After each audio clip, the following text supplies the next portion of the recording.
Hello everyone, good morning. সকালে খেয়ে নিয়েছিলাম ব্ল্যাক কফি। মাথাটা প্রচণ্ড ধরেছিল, কাল প্রচুর বৃষ্টি হয়েছে, তো আজকের ওয়েদারটা বেশ ঠান্ডা ঠান্ডা ছিল। তো আজ বানিয়েছিলাম কচুরি আর সাথে বানিয়েছিলাম আলুর দম।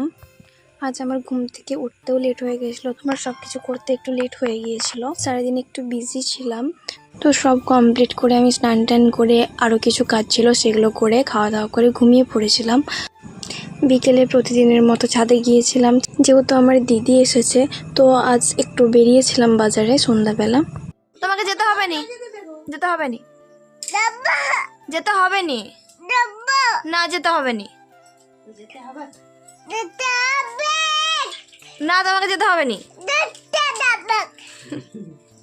ওকে আমি এখানে বলছিলাম যে তোমাকে বাজারে যেতে হবে না, তো ও বলছে আমি যাবই। নিয়েছিলাম এক প্লেট মোমো, যেখান থেকে তো আমি এক পিস খেয়েছিলাম। তারপর নিয়েছিলাম দই ফুচকা, তো দই ফুচকাটা আমি খেয়েছিলাম।